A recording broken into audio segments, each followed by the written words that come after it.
ಕನಸಿನ ಗಡಿಯಾರ. ಒಂದು ಚಿಕ್ಕ ಪಟ್ಟಣದಲ್ಲಿ ನಿಖಿಲ್ ಎಂಬ ಹೈಸ್ಕೂಲ್ ಹುಡುಗನಿದ್ದ. ಅವನು ಸಾಮಾನ್ಯ ವಿದ್ಯಾರ್ಥಿ, ಆದರೆ ಅವನ ಮನಸ್ಸು ಸದಾ ದೊಡ್ಡ ಕನಸುಗಳಿಂದ ತುಂಬಿರುತ್ತಿತ್ತು.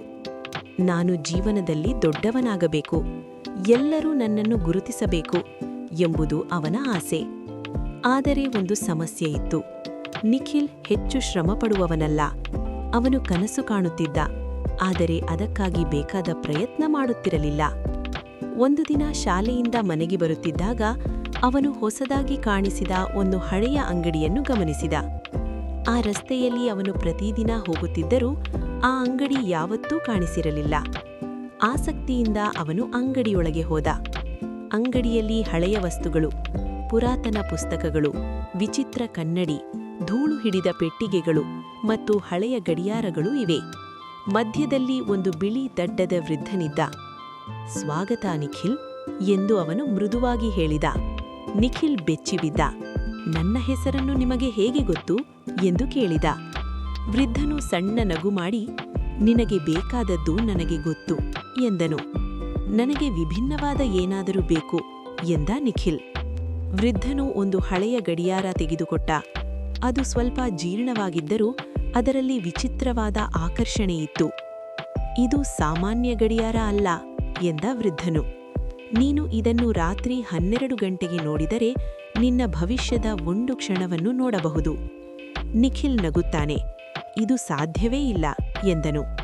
"ನಂಬು ಅಥವಾ ನಂಬಬೇಡ, ಆದರೆ ಪ್ರಯತ್ನಿಸು" ಎಂದು ವೃದ್ಧನು ಹೇಳಿದ.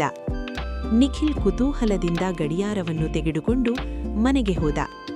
ಆ ರಾತ್ರಿ ಅವನು 12 ಗಂಟೆ ಆಗುವುದನ್ನು ಕಾಯುತ್ತಿದ್ದ. ಗಡಿಯಾರವನ್ನು ತನ್ನ ಕೈಯಲ್ಲಿ ಹಿಡಿದುಕೊಂಡು ಅವನ ಹೃದಯ ಜೋರಾಗಿ ತಡಕಾಡುತ್ತಿತ್ತು. 12 ಗಂಟೆ ಆಯಿತು. ಹಠಾತ್ ಅವನ ಮುಂದೆ ಒಂದು ದೃಶ್ಯ ಮೂಡಿತು. ಅವನು ದೊಡ್ಡ ವೇದಿಕೆಯ ಮೇಲೆ ನಿಂತಿದ್ದ. ಅವನ ಕೈಯಲ್ಲಿ ಒಂದು ಟ್ರೋಫಿ. ಜನರು ಚಪ್ಪಾಳೆ ಹೊಡೆಯುತ್ತಿದ್ದರು, ಅವನ ಹೆಸರನ್ನು ಘೋಷಿಸುತ್ತಿದ್ದರು. "ಇದು ನಾನನಾ?" ಎಂದು ಅವನು ಆಶ್ಚರ್ಯದಿಂದ ಕೇಳಿಕೊಂಡ. ದೃಶ್ಯ ಮಾಯವಾಯಿತು. ಅವನು ಉತ್ಸಾಹದಿಂದ ತುಂಬಿಬಿಟ್ಟ. "ನಾನು ನಿಜವಾಗಲೂ ದೊಡ್ಡವನಾಗುತ್ತೇನೆ" ಎಂದು ಆತ್ಮವಿಶ್ವಾಸದಿಂದ ನಿದ್ರೆಗೆ ಜಾರಿದ. ಮುಂದಿನ ದಿನ ಅವನು ಮತ್ತೆ ರಾತ್ರಿ ಗಡಿಯಾರವನ್ನು ನೋಡಿದ. ಈ ಬಾರಿ ಅವನು ತನ್ನ ಸ್ನೇಹಿತ ಆದಿತ್ಯ ಜೊತೆ ಜಗಳ ಮಾಡುತ್ತಿರುವ ದೃಶ್ಯ ಕಂಡ. "ಇದು ಆಗಬಾರದು" ಎಂದು ನಿರ್ಧರಿಸಿದ. ಮುಂದಿನ ದಿನ ಆದಿತ್ಯ ಅವನೊಂದಿಗೆ ಮಾತನಾಡಲು ಬಂದಾಗ ನಿಖಿಲ್ ಶಾಂತವಾಗಿದ್ದ. ಯಾವುದೇ ಜಗಳ ನಡೆಯಲಿಲ್ಲ. ಅವನು ಆಶ್ಚರ್ಯಪಟ್ಟ.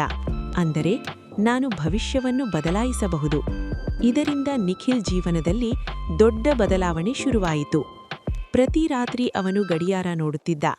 ಅದು ಅವನಿಗೆ ಸಣ್ಣ ಸಣ್ಣ ಭವಿಷ್ಯದ ಕ್ಷಣಗಳನ್ನು ತೋರಿಸುತ್ತಿತ್ತು. ಕೆಲವೊಮ್ಮೆ ಒಳ್ಳೆಯದು, ಕೆಲವೊಮ್ಮೆ ಕೆಟ್ಟದ್ದು. ಒಂದು ದಿನ ಅವನು ಶಿಕ್ಷಕರಿಂದ ಪ್ರಶಂಸೆ ಪಡೆಯುವ ದೃಶ್ಯ ಕಂಡ. ಅದನ್ನು ನಿಜವಾಗಿಸಲು ಅವನು ಹೋಂವರ್ಕ್ಗಳನ್ನು ಸಮಯಕ್ಕೆ ಸರಿಯಾಗಿ ಮಾಡಲಾರಂಭಿಸಿದ. ಮತ್ತೊಂದು ದಿನ ಅವನು ತಡವಾಗಿ ಶಾಲೆಗೆ ಹೋಗುತ್ತಿರುವ ದೃಶ್ಯ ಕಂಡ. ಅದನ್ನು ತಪ್ಪಿಸಲು ಅವನು ಬೇಗ ಎದ್ದು ತಯಾರಾಗುತ್ತಿದ್ದ. ಹೀಗೆ ಅವನು ತನ್ನ ಜೀವನವನ್ನು ನಿಧಾನವಾಗಿ ಸುಧಾರಿಸಿಕೊಂಡ. ಆದರೆ ಒಂದು ರಾತ್ರಿ ಗಡಿಯಾರ ಅವನಿಗೆ ಭಯಾನಕ ದೃಶ್ಯ ತೋರಿಸಿತು. ಅವನು ಪರೀಕ್ಷೆಯಲ್ಲಿ ಫೇಲ್ ಆಗಿದ್ದ. ಅವನ ಕಣ್ಣುಗಳಲ್ಲಿ ನೀರು ತುಂಬಿತು. "ಇದು ನಿಜವಾಗಬಾರದು" ಎಂದು ಅವನು ನಡುಗಿದ. ಆ ದಿನದಿಂದ ನಿಖಿಲ್ ಸಂಪೂರ್ಣವಾಗಿ ಬದಲಾಗಿಬಿಟ್ಟ. ಅವನು ದಿನ ರಾತ್ರಿ ಓದಲು ಶುರುಮಾಡಿದ.